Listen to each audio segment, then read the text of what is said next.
1947లో స్వేచ్ఛా వాయువులు పీల్చుకున్న భారత్ 100 ఏళ్ల ప్రస్థానాన్ని పూర్తి చేసుకునే నాటికి ప్రపంచ ముఖ చిత్రాన్ని మార్చేయబోతుంది.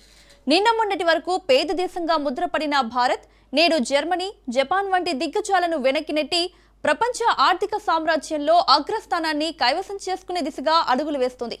ప్రస్తుతం ప్రపంచంలోనే వేగంగా వృద్ధి చెందుతున్న ఆర్థిక వ్యవస్థగా భారత్ రికార్డు సృష్టిస్తోంది.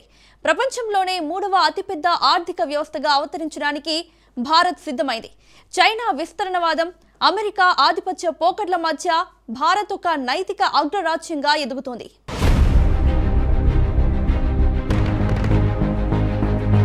1947లో స్వాతంత్ర్యం పొందినప్పటి నుండి 2047లో శతాబ్ది ఉత్సవాలు జరుపుకునే నాటికి భారతదేశం ఒక అద్భుతమైన పరిణామాన్ని లక్ష్యంగా పెట్టుకుంది.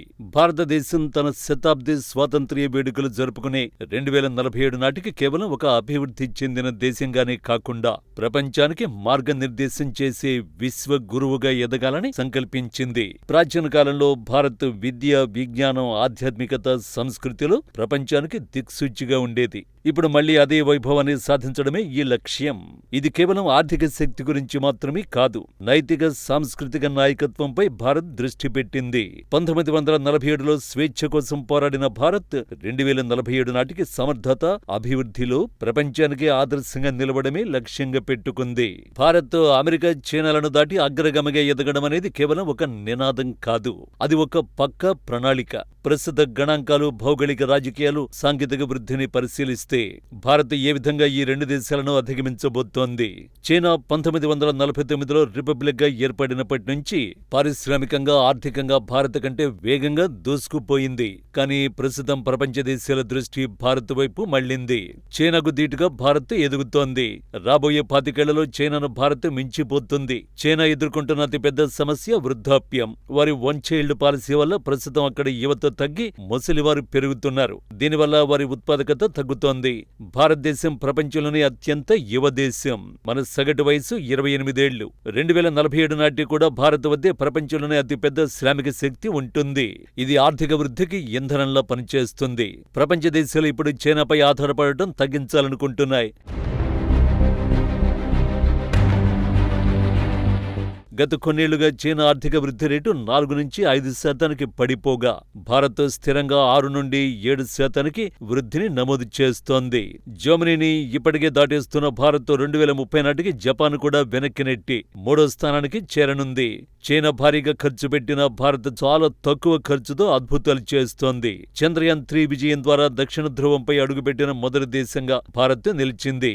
చైనాలో డిజిటల్ వ్యవస్థలు వారి దేశానికి పరిమితం, కానీ భారత అభివృద్ధి చేసిన యూపీఐ వంటి సాంకేతికతను నేడు ప్రపంచ దేశాలు అడుగుతున్నాయి. చైనా నుండి తరలిపోతున్న కంపెనీలకు అమెరికా తన సొంత దేశం కంటే భారత్నే ఉత్తమ ప్రత్యామ్నాయంగా చూస్తోంది.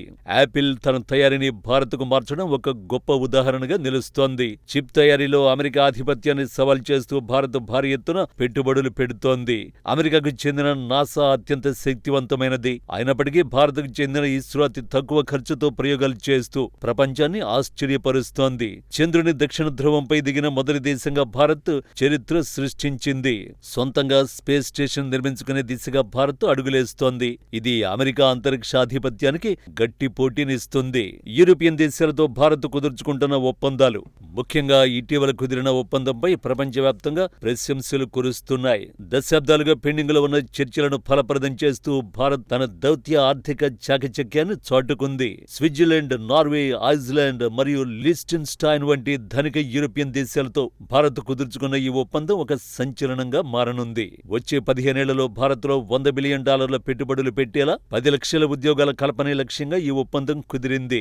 యూరోపియన్ కంపెనీలు తమ తయారీ కేంద్రాలను చైనా నుండి భారత్కు మార్చడానికి ఈ ఒప్పందాలు దోహదపడుతున్నాయి. అధిక నాణ్యత కలిగిన యంత్రాలు, ఫార్మస్యూటికల్స్, డిజిటల్ టెక్నాలజీ భారత్కు తక్కువ ధరకే అందుబాటులోకి రానున్నాయి. భారతీయ రైతులు, ఐటీ నిపుణులు మరియు చేతి వృత్తుల వారికి యూరోప్ మార్కెట్ తలుపులు తెరుచుకున్నాయి. యూరప్తో కుదిరిన ఈ ఒప్పందాలు 2047 నాటికి భారత్ను అమెరికా, చైనాలకు దీటుగా నిలబెట్టడంలో కీలక పాత్ర పోషిస్తాయి. ఇది భారత్ యొక్క సాఫ్ట్ పవర్, ఎకనామిక్ పవర్ రెండింటినీ ప్రపంచ వేదికపై నిరూపించింది.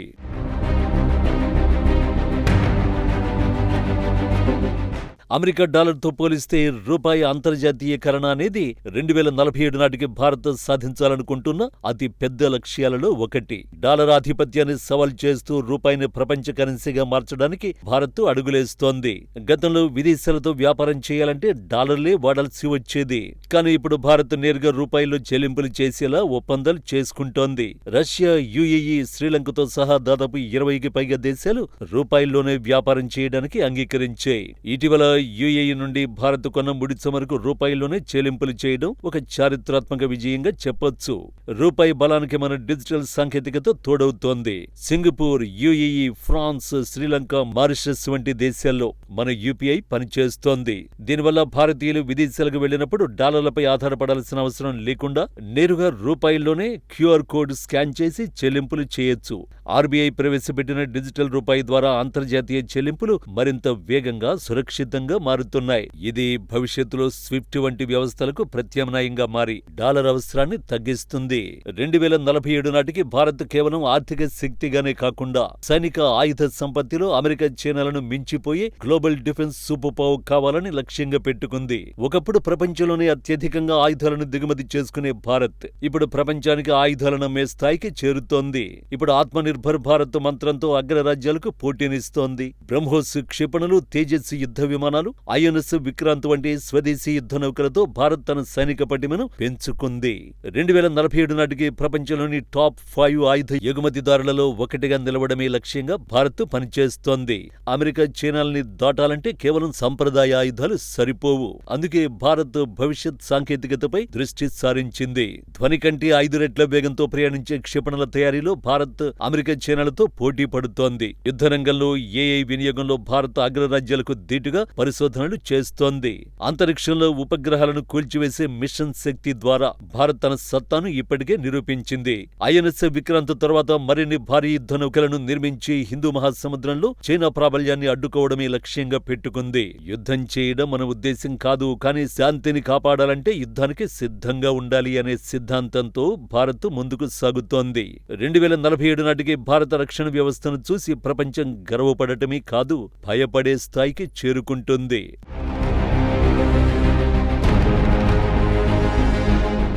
భారతదేశం తన శతాబ్ది స్వాతంత్ర్య వేడుకలు జరుపుకునే 2047 నాటికి కేవలం ఒక అభివృద్ధి చెందిన దేశంగానే కాకుండా ప్రపంచానికి మార్గనిర్దేశం చేసే విశ్వ గురువుగా ఎదగాలని సంకల్పించింది. ప్రాచీన కాలంలో భారత్ విద్య, విజ్ఞానం, ఆధ్యాత్మికత, సంస్కృతిలో ప్రపంచానికి దిక్సూచిగా ఉండేది. ఇప్పుడు మళ్లీ అదే వైభవాన్ని సాధించడమే లక్ష్యంగా పెట్టుకుంది. భారతదేశం 2047 నాటికి స్వాతంత్ర్యం పొంది 100 ఏళ్లు పూర్తి చేసుకుంటున్న సందర్భంగా దేశాన్ని అన్ని రంగాల్లో అగ్రగామిగా నిలపడమే లక్ష్యంగా భారత ప్రభుత్వం వికసిత్ భారత్ ఎట్ 2047 అనే బృహత్తర ప్రణాళికను రూపొందించింది.